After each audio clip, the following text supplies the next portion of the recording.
Hello dear brothers and sisters, welcome to Good News, the Gospel of Jesus Christ. నా పేరు శ్రావణి చెల్ల. ఈ వారం మన కంఫాలో మీద ఫెబ్ 10th నుంచి 16th వరకు డాక్ట్రిన్ కాన్వెంట్ సెషన్ 10 to 11 చూడబోతున్నాము. సో సెషన్ 10కి చిన్న ఇంట్రడక్షన్ ఏంటి అంటే, Joseph Smith and Oliver Cowdrey వాళ్ళు ట్రాన్స్లేషన్ స్టార్ట్ చేసిన తర్వాత వాళ్ళకి ఒక క్వశ్చన్ వస్తుంది అన్నమాట. వాళ్ళు రాస్తూ ఉంటారు, అప్పుడు ఒక క్వశ్చన్ వస్తుంది. ఏ క్వశ్చన్ అంటే 116 పేజెస్ వండుకొని మన దగ్గర నుంచి పోగొట్టుకున్నాం కదా మార్టిన్ హ్యారిస్ ద్వారా. సో ఆ పోగొట్టుకున్న పేజెస్ని మళ్ళీ ట్రాన్స్లేట్ చేయాలా లేదా, లేకపోతే ట్రాన్స్లేట్ చేస్తే ఎలా చేయాలి ఏంటి అనే క్వశ్చన్స్ వస్తాయి. సో దానికి జోసెఫ్ స్మిత్ వండుకొని దేవుణ్ణి డైరెక్ట్గా అడుగుదాము అని దేవుణ్ణి అడిగినప్పుడు వచ్చిన బయలుపాటే ఈ సెషన్ 10 అన్నమాట. 10. సో ఈ 10 సెషన్ వండుకొని మనకి వాళ్ళకి బయలుపాటుగా ఏప్రిల్ 1829లో ఇచ్చారు. అండ్ దాంతోపాటు కొన్ని బయలుపాట్లు ఆల్రెడీ జోసెఫ్ స్మిత్కి 1828లో సమ్మర్లో ఇవ్వబడ్డది అన్నమాట. సో ఆ బయలుపాటు రెండుని కలిపి సెషన్ 10గా తీసి ఆ 10ని మనం ఇప్పుడు చదవబోతున్నాము. సో రండి మనం సెషన్ 10 లోపలికి వెళ్ళిపోదాము. 10కి వెళ్తే సో వర్స్ 1 and 2 ఏం చెప్తున్నారో చదువుదాము స్క్రిప్చర్స్ లో.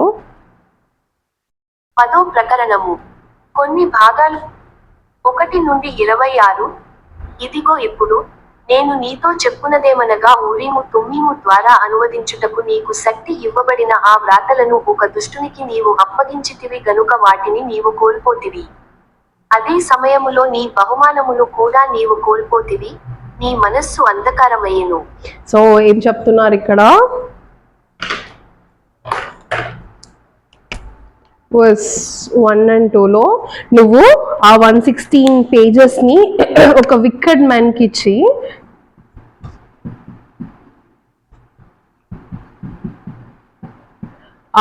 నువ్వు పోగొట్టుకున్న వల్ల అది వండుకొని 116 పేజెస్ వండుకొని ఒక దుష్టుడు అంటే దుస్తుల దగ్గరికి వెళ్ళిపోయింది, దానివల్ల నువ్వు దాన్ని కోల్పోయావు. అండ్ దాంతోపాటు నువ్వు నీకు ఇచ్చిన ఒక గిఫ్ట్ని కూడా కోల్పోయావు అంటే ట్రాన్స్లేషన్. సో మనకు తెలిసినట్టు ఈ 116 పేజెస్ వండుకొని మార్చ్ 1828లో మార్టిన్ హ్యారిస్ ద్వారా మనకి లాస్ చేసుకొని ఉంటాము. అండ్ ఆ గిఫ్ట్ కూడా అదే టైంలో దీని దగ్గర జోసెఫ్ స్మిత్ దగ్గర నుంచి తీసుకోబడ్డది.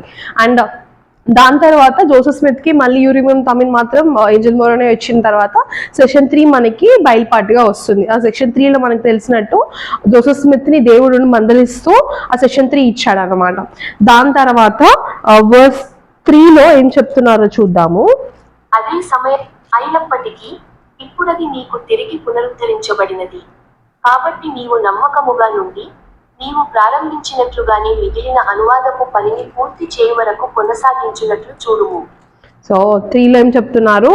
సరే, మళ్ళీ ఆ మందులు ఇచ్చినప్పుడు దేవుడు ఏమన్నాడు? నువ్వు రిపెంట్ అవ్వు, రిపెంట్ అయినాక he got the gifts again.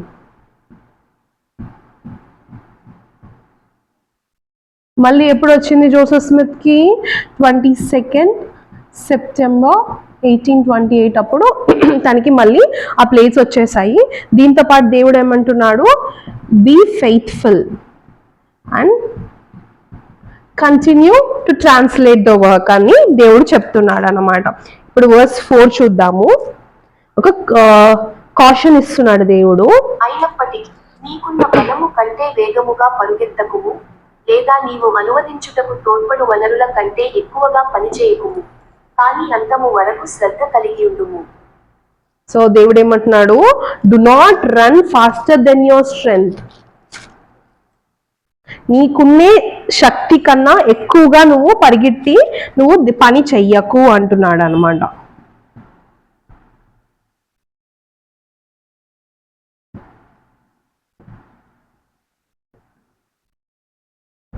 పని చెయ్యకు, అండ్ నేను నీకు ఇది చేయడానికి ఒక మీన్స్ని కూడా ప్రొవైడ్ చేస్తాను.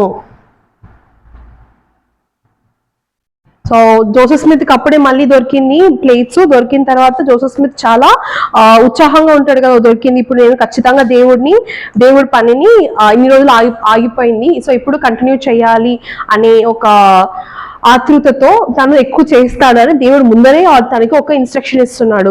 నువ్వు ఎక్కువ నీ స్ట్రెంత్ కన్నా నువ్వు ఎక్కువ పరిగించకు, నీ వల్ల ఎంత అవుతుందో అంత మాత్రమే చేస్తూ ఉండు.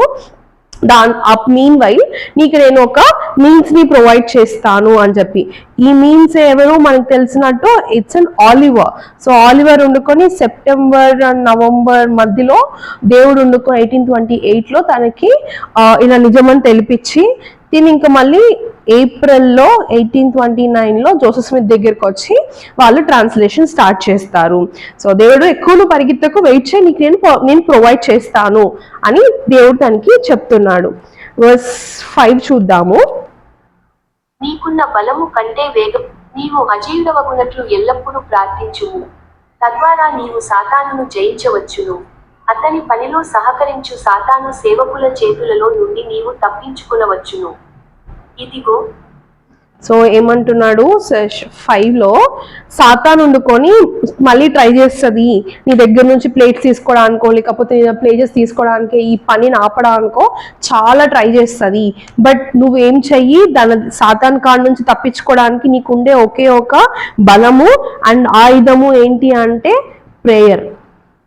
నువ్వు నాకు ఎల్లప్పుడూ నాతో ప్రేయర్ చేసుకును, ఎల్లప్పుడూ ప్రేయర్ చేస్తూ ఉండు, నేను నీకు స్ట్రెంగ్త్ ఇస్తాను సాతాన్ మధ్యలో నుంచి బయటపడడానికి. సాతాన్ చేతిలోకి నువ్వు వెళ్ళకుండా నిన్ను కాపాడుతాను, అండ్ ఆ సాతాన్ కూడా నిన్ను ఈ పని ఆపడానికి ఏమీ చేయలేదు అని చెప్తుంది అన్నమాట. ఇప్పుడు వర్స్ 10 చూద్దాము. ఇదిగో వారు నిన్ను ఈ కారణము చే వ్రాతలను నీవతని చే కాబట్టి ఇదిగో నీవు వ్రాయినట్లు చేసిన ఇదిగో నేను నీకు చెప్పునదేమనగా ఇదిగో నీవు వ్రాయినట్లు చేసిన లేదా నీవు అనువదించిన నీ చేతులలో నుండి కోల్పోబడిన పదములను మార్చివేయుటకు సాతాను దానిని వారి హృదయాలలో రేకెత్తించెను. సో 10లో ఏం చేస్తుంది సాతాను, ఈ వికెడ్ పర్సన్స్ ఉన్నారు కదా, అంటే బ్యాడ్ పర్సన్స్, వాళ్ళకి దేవుడు ఏం చెప్తున్నాడు అంటే నువ్వు ఆల్రెడీ రాసిన ఈ 116 పేజెస్ ని వాళ్ళు ఆల్టర్ చేసేసారు.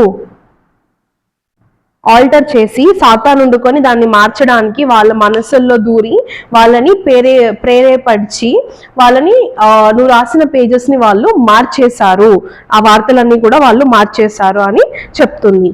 అండ్ వర్స్ 11లో, ఇదిగో నేను నీకు చెప్పునదేమనగా వారు పదములను మార్చివేసిరి గనుక అవి నీవు అనువదించి వ్రాయినట్లు చేసిన వాటికి భిన్నముగానున్నవి. ఈ విధముగా ఈ కార్యమును అతడు నాశనము చేయునట్లు కుట్ర పన్నుటకు అపవాది ప్రయత్నించెను. సో 11th వర్స్లో ఏం చెప్తున్నారు అంటే వాళ్ళు ఆల్టర్ చేసేసారు. అండ్ ఎట్లా ఆల్టర్ చేశారు అంటే it is totally contrary.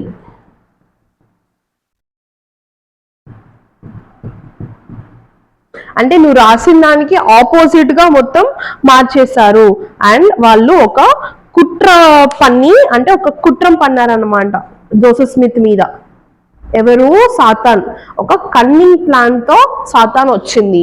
So ఆ ప్లాన్ ఏంటి, ఆ ప్లాన్ ని ఎలా దేవుడు ఆపాడు అనే విషయాలని ఇప్పుడు నెక్స్ట్ మనం చూస్తాము.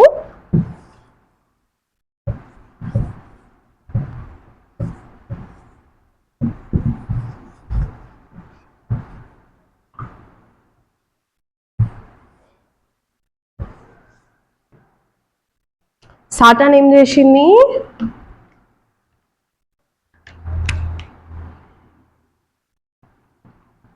Satan and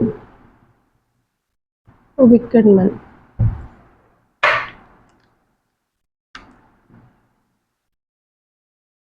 సాతాను అండ్ వాళ్ళ పర్సన్స్ అనమాట. ఏమేం చేశారు, ఫస్ట్ థింగ్ ఏం చేశారు, వాళ్ళు ఆల్టర్ చేసేసారు. అంటే తను జోసెఫ్ స్మిత్ రాసిన దానికి ఆల్టర్ చేసి మొత్తం కాంట్రరీగా వాళ్ళు రాసేసారు, అంటే ఆపోజిట్ గా వాళ్ళు రాసేసారు. నెక్స్ట్ ఏం చేసింది ఆ సాతాను, ఒక కన్నింగ్ ప్లాన్, ఒక కుట్రం పన్నారు. అది ఏం కుట్రం అని ఇప్పుడు చదువుదాం మనము. వర్స్ 13. నేను నిశ్చయముగా నీతో ఏలియనగా దీనిని చేయవలెనని అతడు వారి హృదయాలలో రేకెత్తించెను.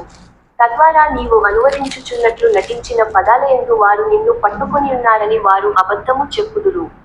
సో వాళ్ళు ఏమంటున్నారు, ఫస్ట్ ప్లాన్ ఏంటి అంటే నిన్ను ఫస్ట్ ప్రేరేపిస్తారు, ఈ పనిని చేయడానికి ప్రేరేపించి నిన్ను ట్రాన్స్లేట్ చేసేటట్టు వాళ్ళు చేస్తున్నారు. సో అట్లా చేశారు అంటే దే కెన్ కాట్ యు, అంటే నువ్వు అబద్ధం చెప్తున్నావు అని చెప్పేసి వాళ్ళు నిన్ను పట్టుకోవడానికి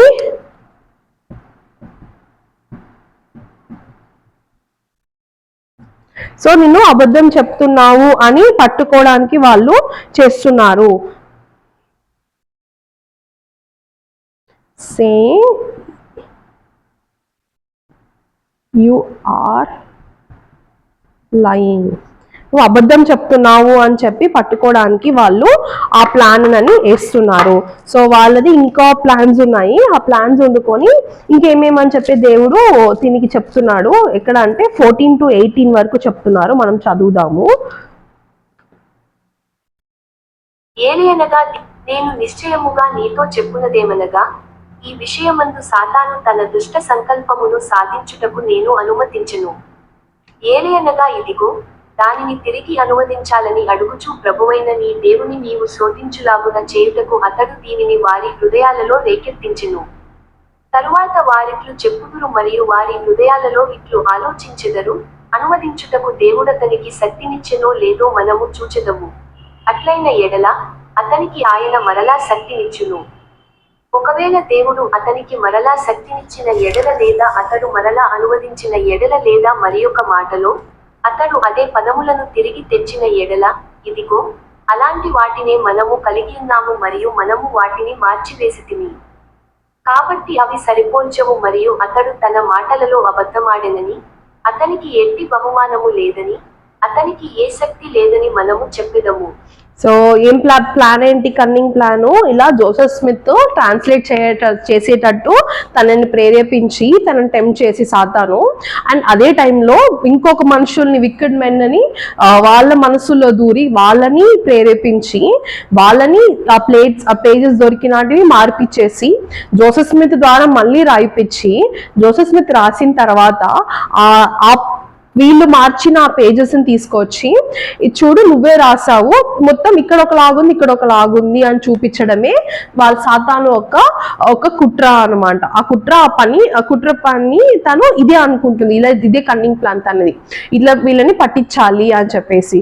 సో అప్పుడు వాళ్ళు వండుకొని జోసెఫ్ స్మిత్కి ఏం గిఫ్ట్ లేదు, వాళ్ళు ఏంటి అంటే ఏం ప్రూవ్ చేయాలనుకుంటున్నారు,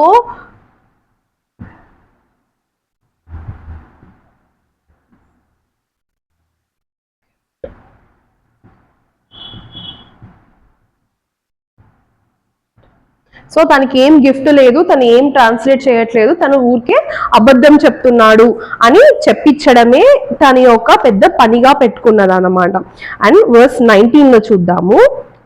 కాబట్టి అవి సరిపోల్చవు మరియు కావున అతడిని ఆ కార్యమును కూడా మనము నాశనము చేసెదము.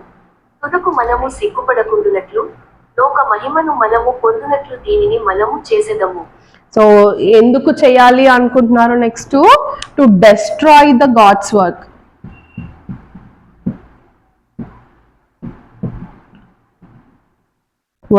And Joseph Smith. మనం జోసెఫ్ స్మిత్ ని దేవుడి పనిని మొత్తం డెస్ట్రాయ్ చేద్దాము. సో వాళ్ళకి ఏం వస్తుంది వాళ్ళు అనుకుంటున్నారు? To get glory from the world. ఈ లోక ప్రకారమైన ఒక మహిమని పొందడానికి వాళ్ళు చేస్తున్నారనమాట. అలా పొందుతారు అని చెప్పి సాతాను వాళ్ళ మనసులో దూరి వాళ్ళని మారుస్తుంది. అండ్ వర్స్ 20 to 22 చూద్దాము. కావున వారి హృదయాలపై సాతాను గొప్ప పట్టును కలిగియున్నాడని నేను నీతో నిశ్చయముగా చెప్పుచున్నాను. మంచికి విరోధముగా పాపము చేయుటకు అతడు వారిని పురికొల్పును. వారి హృదయములు చెడిపోయి దుర్మార్గము, హేయక్రియలతో నిండియున్నవి. వారి క్రియలు చెడ్డవి గనుక వారు వెలుగు కంటే చీకటినే ప్రేమించెదరు. కాబట్టి వారు నన్ను అడగరు. వారి ఆత్మలను నాశనమునకు నడిపించునట్లు సాతాను వారిని పురికొల్పును. సో సాటన్ ఏమేం చేస్తుంది, వాళ్ళ మనసుల్ని వీళ్ళ ఆపోజిట్ గా మార్చేస్తుంది, మంచి చేయడానికి ఆపోజిట్ గా మారుస్తుంది అన్నమాట, మంచి చెయ్యకుండా ఉండడానికి.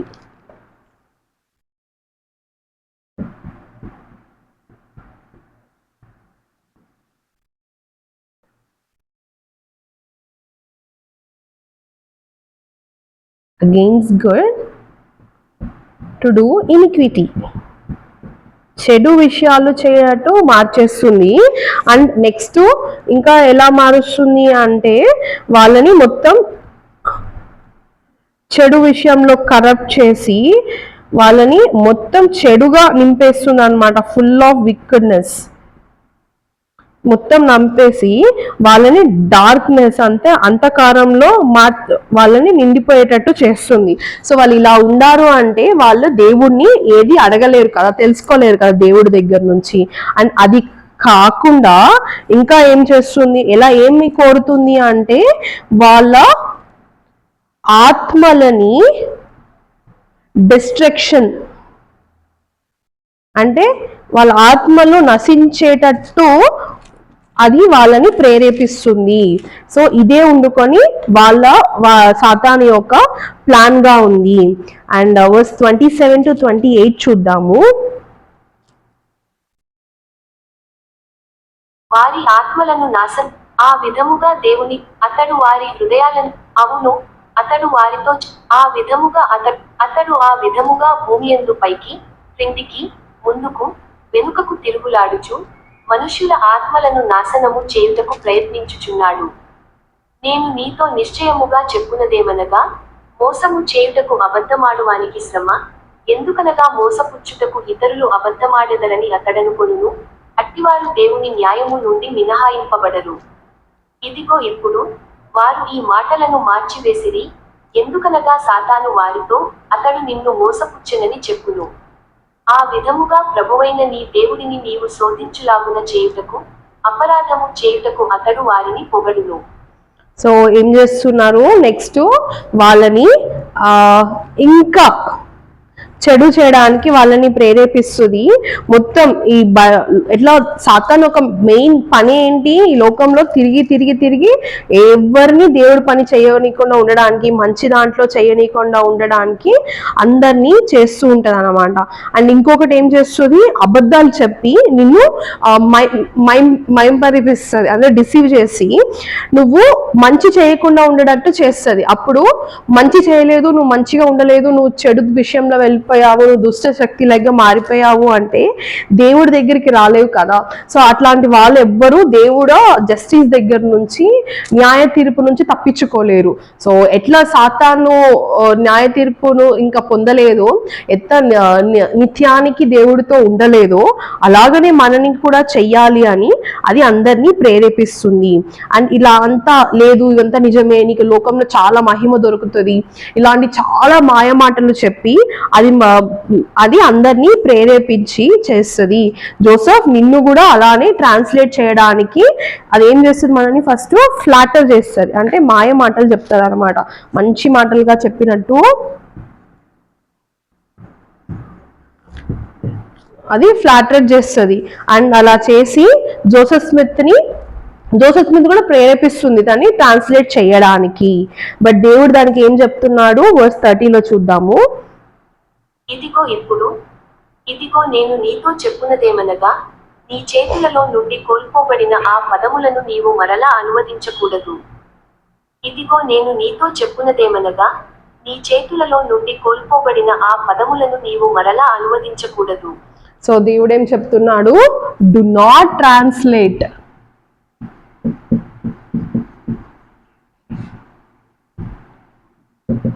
those 116 pages. నువ్వు మళ్ళీ 116 పేజెస్ని ట్రాన్స్లేట్ చెయ్యకు అంటున్నారు. ఎందుకు చెయ్యకూడదు అనేది కూడా దేవుడు మనకి ఇక్కడ చెప్తున్నాడు. వర్స్ 31 to 33 చూద్దాము. ఇదిగో నేను ఏలయనగా ఆ పదములకు వ్యతిరేకముగా అబద్ధమాడవలెనని వారి చెడు ప్రణాళికలను వారు సాధించకూడదు. ఏలయనగా అలాంటి పదములనే నీవు ముందుకు తెచ్చిన ఎడల నీవు అబద్ధమాడితివని అనువాదము చేయుచున్నట్లు నటించితివని, కాని ఆ విధముగా నీవు చేసిన దానికి నీవే వ్యతిరేకముగా మాట్లాడితివని వారు చెప్పుదురు. ఇదిగో దీనిని వారు ప్రచురించెదరు. సాతాను నీకు విరుద్ధముగా కోపమును రేపుటకు జనుల హృదయాలను కఠినపరచును, తద్వారా వారు నా మాటలను నమ్మరు. ఆ విధముగా ఈ తరములో ఈ కార్యము ముందుకు రాకుండునట్లు ఈ తరములో నీ సాక్ష్యమును అణచివేయుటకు సాతాను ఆలోచించును. సో ఏం చెప్తుంది జోసెఫ్, నువ్వు అట్లా చెయ్యకు. ఎందుకు అంటే నువ్వు ట్రాన్స్లేట్ చేసావు అంటే వాళ్ళు ఆల్రెడీ ఇవన్నీ మార్చేశారు, వాళ్ళు ఒక ప్లాన్ పన్నారు, ఒక కుట్రం పన్నారు. ఏంటి అంటే నువ్వు ట్రాన్స్లేట్ చేసినట్టయితే నువ్వు ట్రాన్స్లేట్ చేసింది తీసుకొచ్చి వాళ్ళు మార్చి రాసింది తీసుకొచ్చి జనాల ముందర చూడండి జోసెఫ్ స్మితే రాశాడు 2, బట్ ఇదొకలాగుంది. సో తను అబద్ధం చెప్తున్నాడు, తన దగ్గర ఎట్లాంటి ఒక పవర్ లేదు అండ్ తను అబద్ధం చెప్పి ఇట్లా నేను అనువాదిస్తున్నాను అని చెప్పి అందరినీ మోసం చేస్తున్నాడు అని చెప్పి నీ మాటలని నీ సాక్ష్యాన్ని అది మొత్తం మార్చేస్తారు. అండ్ దాంతో పాటు ఈ లోకానికి ఇప్పుడుండే ఈ జనరేషన్కి కాలంలో కడవరి దినాలంలో నా పనిని ఈ బుక్ ఆఫ్ మోర్మన్ని తీసుకోరాకుండా ఆపడమే దాని ఒక పనిగా ఉంది. ఇప్పుడు నువ్వు దాన్ని ట్రాన్స్లేట్ చేసావు అంటే అది వేసిన ప్లాన్ ఉండుకొని వర్కౌట్ అవుతుంది. సో అందువలన నువ్వు ట్రాన్స్లేట్ చెయ్యకు అని చెప్తున్నారు. సాతాన్ ఎంత పెద్ద ప్లాన్ వేసింది చూడండి.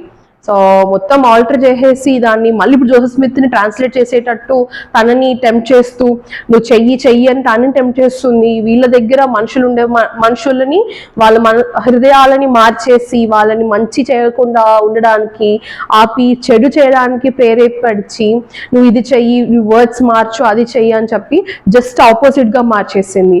సో ఎంత పెద్ద ప్లాన్ వేసింది కదా. సో ఇది సాతాన్ ప్లాన్ అన్నమాట. బట్ దేవుడు తన వసనాలని తన సువార్తని ఖచ్చితంగా తీసుకొస్తాడు కదా. సో దేవుడు దానికి తను ఒక సెకండ్ బ్యాకప్ ప్లాన్ కూడా దేవుడు పెట్టుకున్నాడు అనమాట. సాతాన్ ఖచ్చితంగా దేవుడి యొక్క రాజ్యాన్ని ఈ కడవరి దినాల్లో స్థాపించడానికి ఆపుతుంది. సో ఆల్రెడీ నేను ప్రిపేర్డ్ గా ఉండాలి అని దేవుడు జ్ఞానం కలిగిన వ్యక్తి కదా. సో తను ఒక ప్లాన్ వేశాడు, సెకండ్ ప్లాన్, బ్యాకప్ ప్లాన్ ఉందన్నమాట. అదేం ప్లానో చూద్దాము. Verse 38 to 42. ఆ విధము కాని ఇదిగో నేను నీతో ఇదిగో కాని అన్నివేళ ఇప్పుడు నేను నీతో నిశ్చయముగా చెప్పునదేమనగా నీవు వ్రాసి నీ చేతులలో నుండి కోల్పోబడిన ఆ సంగతుల వృత్తాంతము నీపై పలకలపై చెక్కబడెను. అవును, ఈ సంగతుల ప్రత్యేక వృత్తాంతము నీపై యొక్క పలకలపై ఇవ్వబడెనని ఆ వ్రాతలలో చెప్పబడిన దానిని నీవు జ్ఞాపకము చేసుకొనుము. ఇప్పుడు నీపై పలకలపై నున్న వృత్తాంతము ప్రత్యేకముగా ఆ విషయములకు సంబంధించినది కావున నేను నా జ్ఞానముతో దానిని ఈ వృత్తాంతములో జనుల దృష్టికి తెచ్చెదను.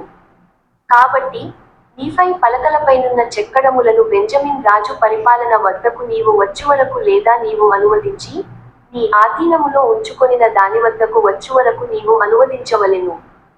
ఇదిగో నీపై గ్రంథముగా నీవు దీనిని ప్రచురించవలెను. ఆ విధముగా నా మాటలను మార్చిన వారిని నేను భంగపరిచెదను. సో దేవుడు ఏమంటున్నాడంటే ఆల్రెడీ నేను వీటిని ప్లేట్స్ ఆఫ్ నీఫైలో రాసుంది.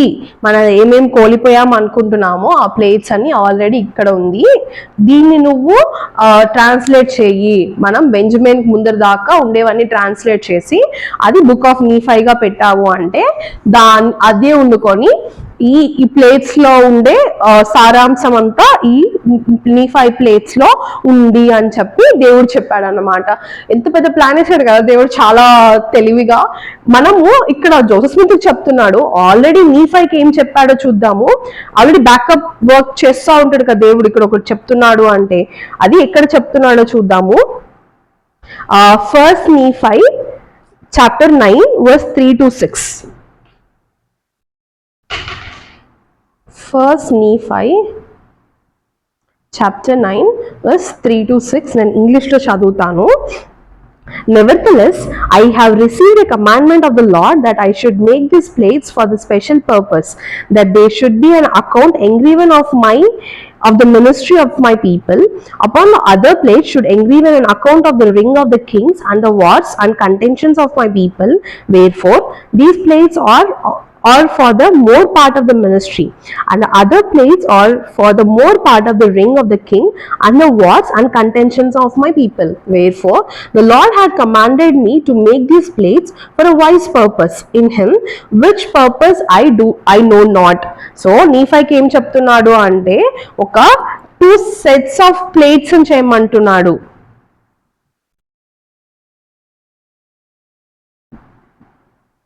సో 2 sets of plates అని చేయమంటున్నాడు. ఆ ప్లేట్స్ ఏమేమి చేయమంటున్నాడు అంటే స్మాల్ ప్లేట్స్,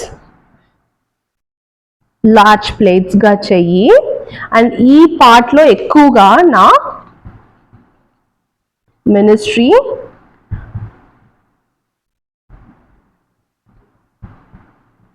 ప్రాఫిట్స్ గురించి అండ్ రెవల్యూషన్స్ గురించి రాయి.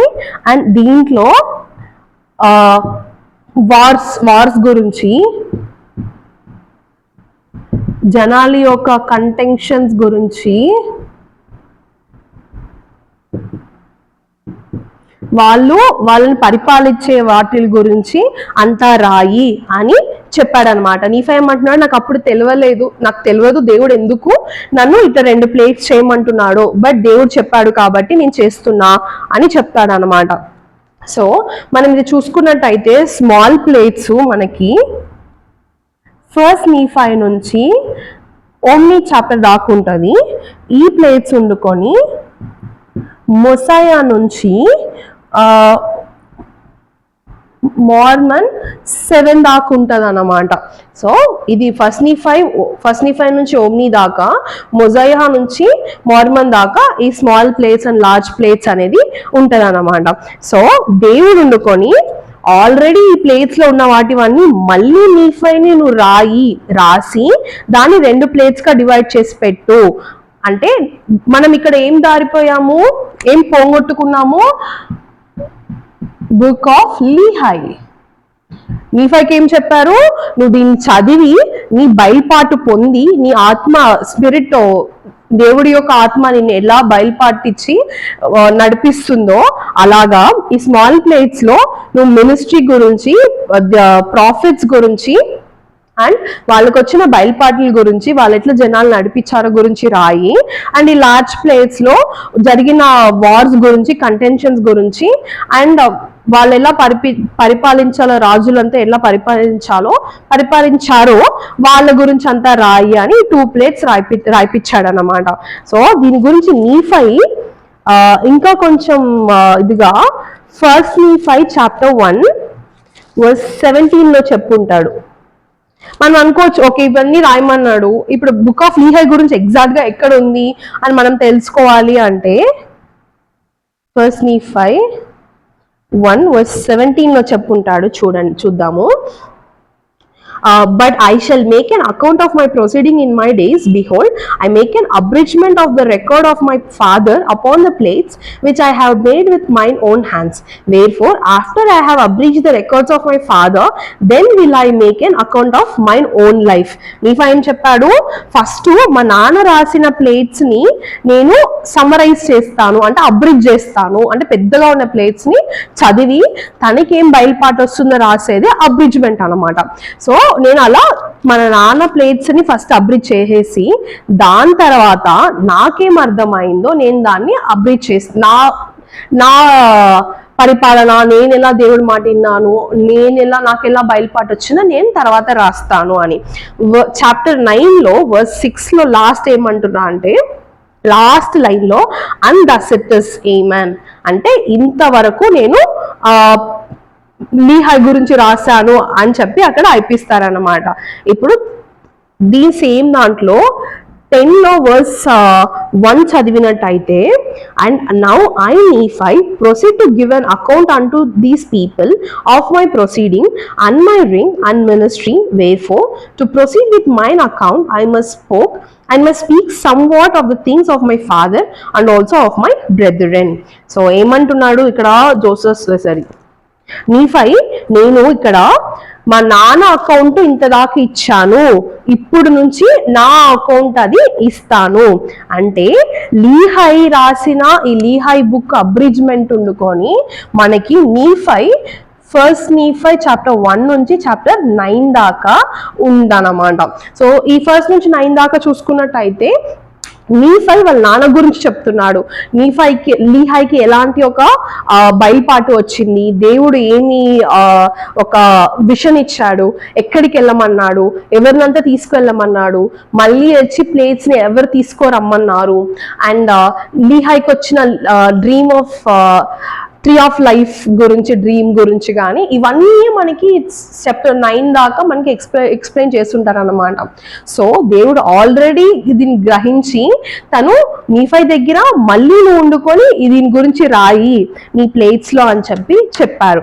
సో మనం ఇంకొకటి చూసుకున్నట్టయితే ఓమ్ని దాకా మనకి ఇక్కడ వాళ్ళ ప్రాఫిట్ చెప్పినట్టు ఉంటది. ప్రతిసారి చదువుకున్నట్టయితే I Nephi, I Jacob, I Jarom, I Omni అని నేను, నాకు వచ్చిన బయలుపాటు అని వాళ్ళ పర్సనలైజ్డ్ మెసేజెస్ చెప్పుకుంటారు అనమాట.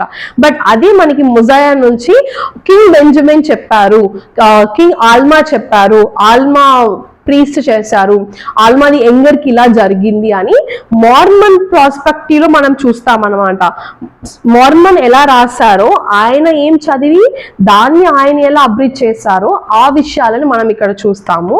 బట్ ఇక్కడ ఉండుకొని మనము వాళ్ళ నీఫై అండ్ ప్రాఫిట్స్ వాళ్ళ మినిస్ట్రీ, వాళ్ళ రెవల్యూషన్ వాళ్ళే షేర్ చేసేది చూస్తాము అన్నమాట. ఈ రెండు, ఈ ఓమ్నికి అండ్ మొజాయాకు మధ్యలో వర్డ్స్ ఆఫ్ మార్మన్ ఉంటాయి. అంటే మార్మన్ ఈ స్మాల్ ప్లేట్స్ ని లార్జ్ ప్లేట్స్ ని కలిపేటట్టు తను ఎక్స్ప్లెనేషన్ ఇస్తాడు అనమాట. ఇలా నీఫై వండుకొని 2 సెట్స్ ఆఫ్ ప్లేట్స్ చేశాడు అండ్ దీన్ని నేను అబ్రిజ్ చేసి నేను రాశాను, బట్ దీన్ని నేను అట్లనే పెడుతున్నాను అని తను ఇక్కడ ఎక్స్ప్లెయిన్ చేస్తారనమాట. దేవుడు పెద్ద ప్లానే వేసాడు కదా, ఇక్కడ చాలా పెద్ద ప్లాన్ వేసి మనకు అర్థమయ్యేటట్టు, మనకి తెలిసేటట్టు, ఏ సారాంశంని మనం కోల్పోకుండా, ఆయన సంపూర్ణ సువార్తని మనం కోల్పోకుండా ఉండడానికి ఆయన ఇవన్నీ చేసి ఎన్నో సంవత్సరాలకి ముందరగా ఆయన అప్పుడే గ్రహించాడు, సాతాన్ గమ్మునే ఉండదు, ఖచ్చితంగా ఇట్లా మనుషుల్ని ట్రిగర్ చేస్తుంది, మనుషుల్ని తప్పు చేయడానికి ప్రేరేపిస్తుంది అని ఆయన అప్పుడే గ్రహించి ఆయన ఏ విషయము పోకుండా మన దగ్గర అన్ని సారాంశంగా రాసి మనకు అన్ని ఇచ్చాడనమాట. ఎంత మంచిగా ప్లాన్ చేశారు కదా. ఇదే దేవుడి యొక్క సెకండ్ ప్లాన్ అన్నమాట, బ్యాకప్ ప్లాన్ దేవుడు పెట్టింది. ఆ 116 pages ని ట్రాన్స్లేట్ చెయ్యొద్దు, ఎందుకు అంటే నేను ఆల్రెడీ నీఫై ప్లేట్స్ లో అవన్నీ ఉన్నాయిలే, నువ్వు బాధపడకు జోసఫ్, సో నువ్వు అదైతే ట్రాన్స్లేట్ చేసి మళ్ళీ సాతాను యొక్క ప్లాన్ లో ఇరుక్కోకు అని తను చెప్తున్నాడు.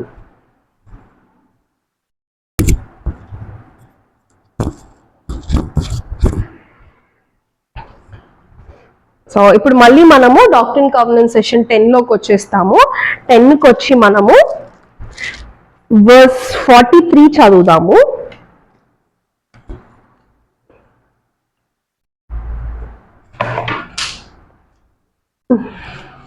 వర్స్ 43.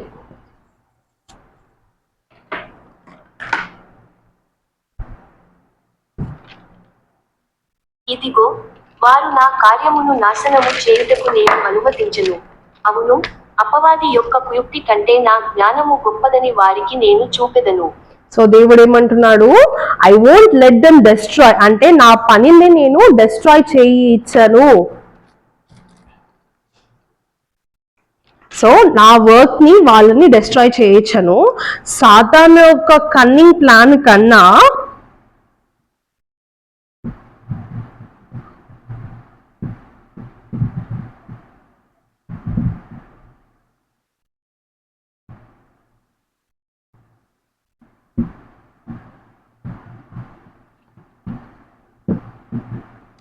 సాతానేసే చేసే కుట్రల కన్నా నా జ్ఞానము ఎక్కువ. నేను నా వర్క్, నా పనిని ఈ సమయంలో నా రాజ్యాన్ని స్థాపించడము నేను ఆపను అని చాలా ఇదిగా చెప్తున్నాడు. సో మనం చేయాల్సిన ఒకే ఒకటి ఏంటి అంటే దేవుణ్ణి నమ్మాలి. దేవుణ్ణి నమ్మి మనం ముందడుగు వేసాము అంటే ఖచ్చితంగా దేవుడు ఒక ప్లాన్ పెట్టుకొని ఉంటాడు. తన ప్లాన్ ఎప్పుడు కన్నా మనకన్నా బెస్ట్ గానే ఉంటది. అండ్ అలా ప్లాన్ చేసినప్పుడు దేవుడు అన్ని విధాలంలో ఆల్రెడీ రెడీ చేసుకొని పెట్టుకొని ఉంటాడు. ఇప్పుడు జోసెఫ్ స్మిత్ దేవుడి మాట అట్లా ఒకవేళ తను చేస్తుంటే, దేవుడు చెప్పినట్టు తను ఒకవేళ 116 pages ని ట్రాన్స్లేట్ చేస్తుంటే, దేవుడు చెప్పినట్టు ఇలా సాతాను చాలా ఆ పని చెయ్యకుండా ఆపేటట్టు తన వాళ్ళని ఎలా వికెడ్ మెన్ అందరినీ దుస్తులుగా చేసిందో అలా తన పనిని కూడా ఆపేసి ఉండొచ్చు. బట్ దేవుడు ఉండుకొని ఆల్రెడీ దాన్ని గ్రహించి దానికి మనం జోసెఫ్ స్మిత్ తన సాక్ష్యము తప్పవకూడదు. అండ్ తను ఏం చేసినా జనాలు తనని ఎత్తి చూపించకుండా ఉండేటట్టు దేవుడు ఆల్రెడీ దాన్ని ప్లాన్ చేసి దాన్ని రాసి పెట్టారు. అండ్ ఆ 116 plates ని కూడా ట్రాన్స్లేట్ చేయొద్దు అని తనకి చెప్పారన్నమాట. ఇప్పుడు మనము వర్స్ 15 నుంచి 52 దాకా చూద్దాము.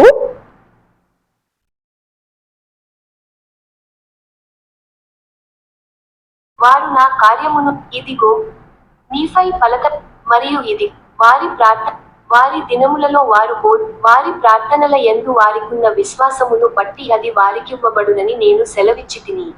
వారి దినములలో వారు బోధించుటకు నేను వారికిచ్చిన నా సువార్త వారి సహోదరులైన లేమనీయులకు తమ కలహముల వలన లేమనీయులుగా మారిన వారి యొద్దకు వచ్చునేమో అనునది వారి విశ్వాసమయుండెను. ఇప్పుడు అంతయు ఇదియే కాదు, వారి ప్రార్థనల యందు వారికున్న విశ్వాసమేమనగా, ఇతర జనములు ఈ దేశమును స్వాధీనపరచుకున్నప్పటికీ ఈ సువార్త వారికి తెలియజేయబడును. కాబట్టి వారు తమ ప్రార్థనలలో ఈ దేశములో ఈ సువార్తను నమ్మువారెవరైనా సరే నిత్యజీవమును పొందెదరని ఈ దేశముపై ఒక దీవెనను విడిచిపెట్టిరి. తద్వారా ఏ జనము, వంశము, భాష లేదా ప్రజలకు చెందిన వారికైనను ఇది ఉచితము కావచ్చు. ఇదిగో ఇప్పుడు వారి ప్రార్థనల ఎడల వారికున్న విశ్వాసమును బట్టి నా సువార్త యొక్క ఈ భాగాన్ని నా జనుల దృష్టికి నేను తెచ్చెదను. ఇదిగో వారు పొందియున్న దానిని నిర్మించుటకే గాని నాశనము చేయుటకు దీనిని నేను తెచ్చుట లేదు. ఈ హేతువు సో దేవుడు 47 నుంచి 52 దాకా ఇప్పుడు చదివాము. దాంట్లో ఏం చెప్తున్నారు అంటే ఇలాగా ప్రాఫిట్స్ గురించి చెప్తున్నారు. బుక్ ఆఫ్ మోర్మన్ లో ఉండే దీర్ఘదర్శులు వాళ్ళు ఎక్కువ ప్రార్థన చేసి విశ్వాసంగా అడిగారు కాబట్టి నేను ఈ టైంలో ఆ బుక్ ఆఫ్ మోర్మన్ ని తీసుకొస్తాను. అండ్ ఆ బుక్ ఆఫ్ మోర్మన్ వండుకొని నా చర్చ్ని స్థాపించడానికి ఒక ఇంపార్టెంట్ ఇన్స్ట్రుమెంట్ గా ఉంటుంది.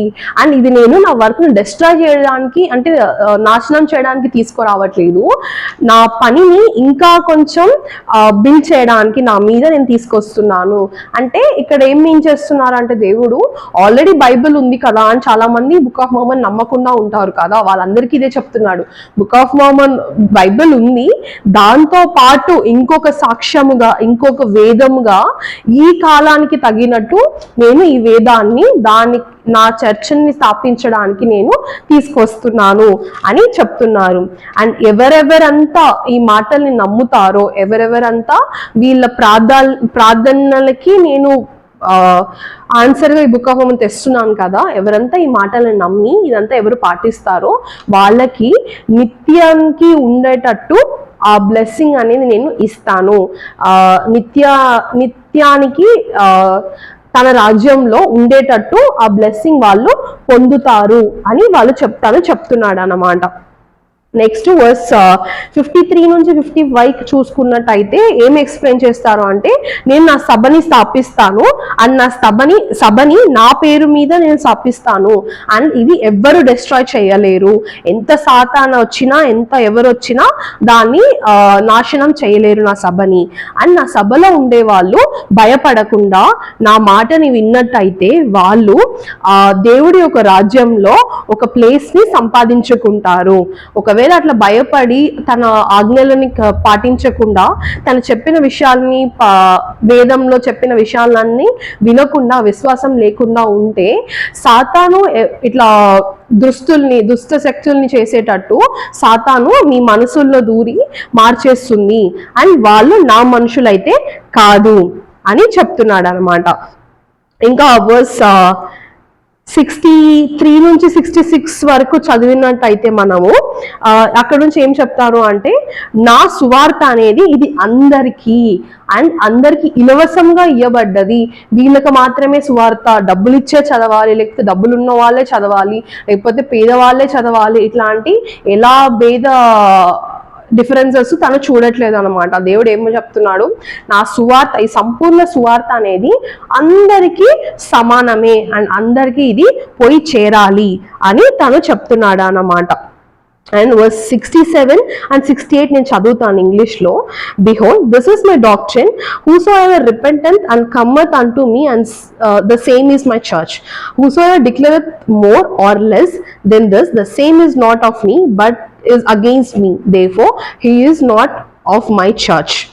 And now, behold, whosoever is of my church and endureth of my church to the end, him will I establish upon my rock, and gates of hell shall not prevail against them.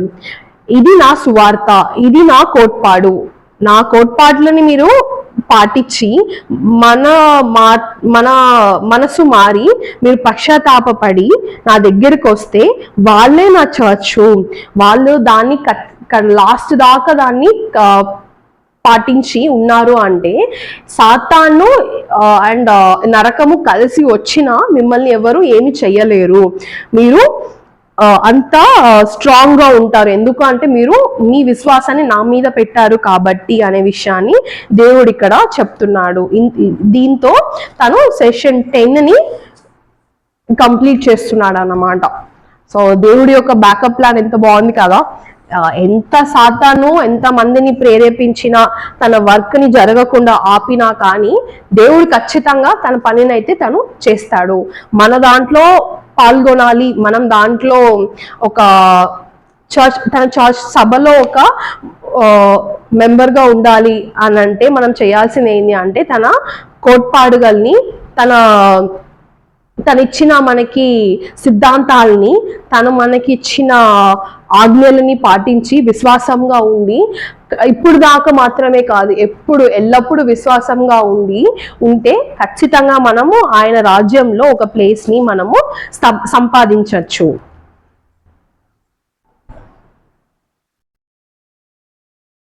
Okay, so ఇప్పుడు మనము doctrine కావలెన్స్ session 11కి వెళ్దాము. So దీనికి back story ఏంటి అంటే, మనము last వీడియోలో చూసాం కదా, లాస్ట్ లెసన్లో ఏంటి అంటే Samuel Smith Oliver Cowdery Joseph స్మిత్ని వెతుక్కుంటూ ఇట్లా హార్మోనికి వెళ్తారు కదా. సో ఏప్రిల్ 1829లో నుంచి వాళ్ళు స్టార్ట్ చేసేస్తారు book of Mormon translation. May 1829లో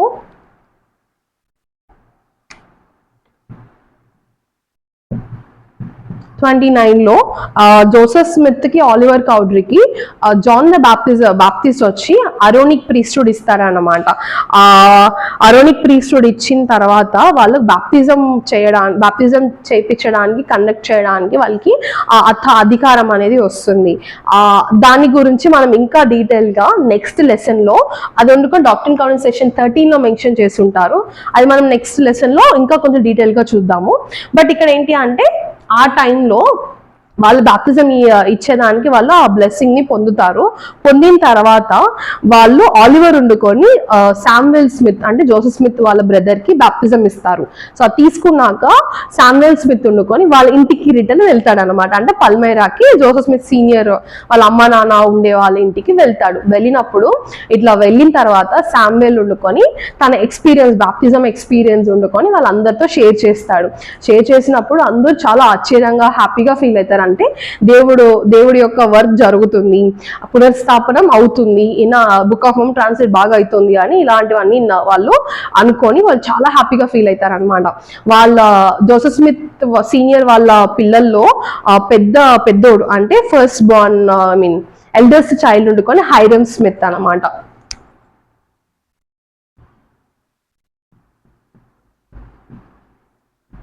అంటే ఆల్విన్ పెద్ద ఆయన, బట్ ఆయన చనిపోయిన వల్ల దాని తర్వాత ఎల్డర్స్ వండుకొని హైరమ్ స్మిత్ తినుండుకొని, సరే ఇప్పుడు మీరు అన్ని ఎక్స్పీరియన్స్ చెప్తున్నారు కదా, నేను తెలుసుకోవాలి దేవుడి యొక్క రాజ్యంలో నేను ఒక ఇన్స్ట్రుమెంట్ గా ఉండాలి అంటే నేను ఏం చేయాలి అని, నేను ఏమేం పని చెయ్యాలి అని చెప్పి నేను తెలుసుకుంటాను, నేను వెళ్ళి జోసెఫ్ని అడుగుతాను అని తను మళ్ళీ పల్మేరా నుంచి హార్మోనికి వెళ్తుంటారు అనమాట. వెళ్ళినాక జోసెఫ్ స్మిత్ని అడుగుతాడు హైరమ్ స్మిత్, జోసెఫ్ నేనేం చేయాలి, నీకు నేను ఎలా సహాయం పడాలి అండ్ నేను దేవుడి రాజ్యంలో పని చేయాలి అంటే నేను ఏం చేయాలి అని క్వశ్చన్ అడుగుతాడు. సో జోసెఫ్ ఉండుకొని సరే నేను దేవుణ్ణి అడుగుతానని తను వెళ్ళి దేవుణ్ణి అడుగుతాడు అనమాట. దేవుణ్ణి అడిగినప్పుడు ఇయ్యబడ్డ బయలుపాటే ఈ సెషన్ 11 అనమాట. ఇది మే 1829లో ఇచ్చింది. మనకి ఎగ్జాక్ట్ డేట్ తెలియదు, బట్ మేలో ఇచ్చారు అని ఇక్కడ మనకి మెన్షన్ చేస్తున్నారు. సో అది ఏం బయలుపాట అనేది మనము సెషన్ 11లో చూస్తాము.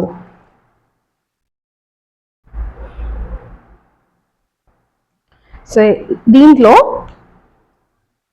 వర్స్ 1 to 10 చదివినట్టయితే మనకి సెషన్ 6లో తర్వాత సెషన్ 4లో జోసెఫ్ స్మిత్ సీనియర్ కి ఆలివర్ కౌడ్రీకి వాళ్ళు సేమ్ క్వశ్చన్ అడుగుతారు కదా, మేము ఏం చేయాలి రాజ్యంలో అని చెప్పి.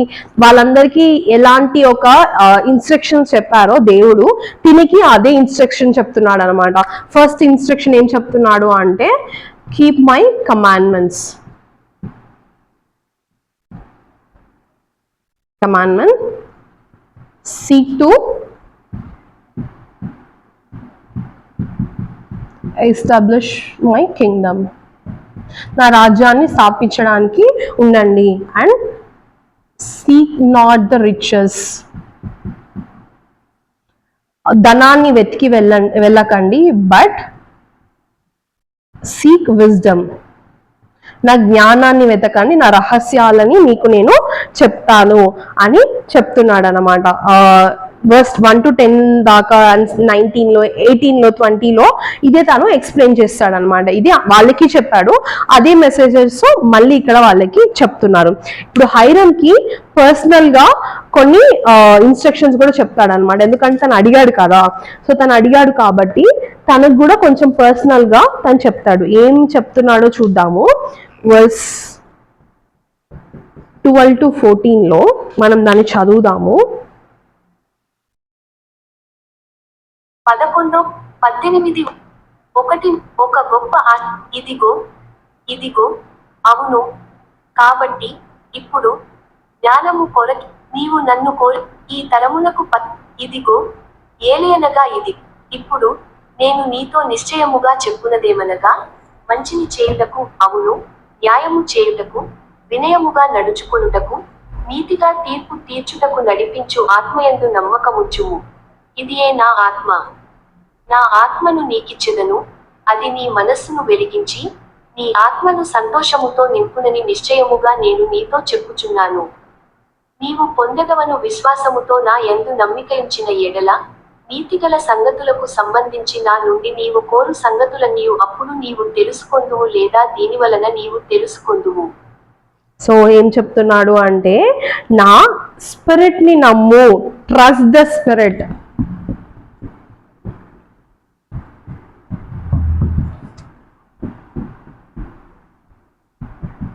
నీ బయలుపాటి యొక్క ఆత్మని నమ్ము.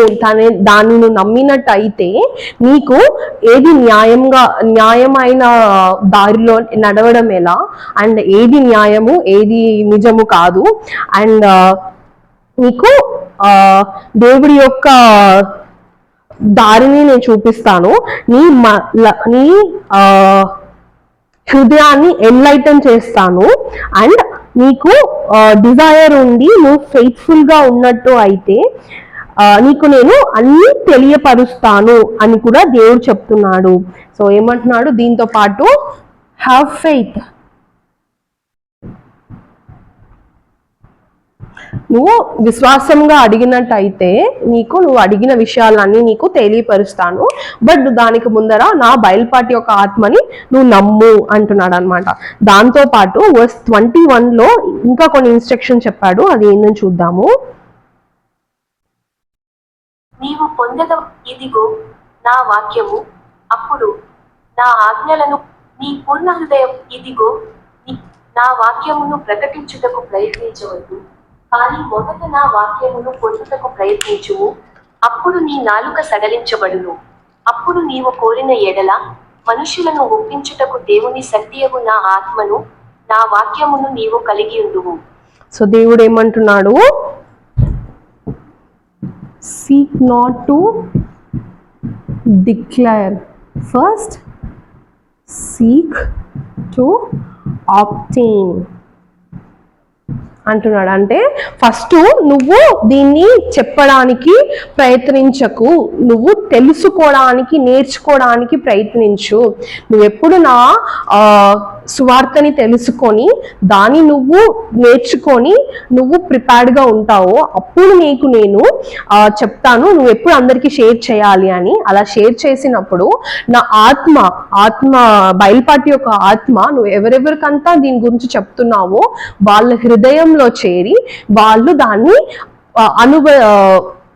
దాన్ని నేర్చుకునేటట్టు దాన్ని వాళ్ళు తెలుసుకునేటట్టు నేను మారుస్తాను అంటున్నాడు అన్నమాట. సో ఫస్ట్ నెక్స్ట్ ఏం చెప్తున్నాడు, ఫస్ట్ నువ్వు నేర్చుకున్న తర్వాత నీకు నేను ఏం చేయాలో నేను చెప్తాను అని చెప్తున్నాడు అన్నమాట. వర్స్ 24 చూద్దాము ఏం చెప్తున్నాడు. కానీ ఇప్పుడు ఇదిగో నా సువార్త అయిన నా బండ మీద కట్టుకొనుము. అంటే నెక్స్ట్ ఏం చెప్తున్నాడు 24లో, built upon my rock.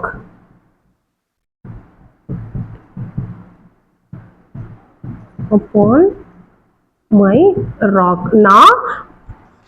నేను అంటే నా మీద నువ్వు నీ విశ్వాసాన్ని పెట్టి నిన్ను నువ్వు కట్టుకో, అప్పుడు నేను ఖచ్చితంగా నీకు నేను చెప్తాను అని. నెక్స్ట్ వర్స్ 25లో చూద్దాము. నా సువార్త అయిన నా బయలుపాటు ఆత్మను గాని ప్రవచనాత్మను గాని తిరస్కరించకుము, ఏలయనగా ఈ సంగతులను తిరస్కరించిన వానికి ఆపద.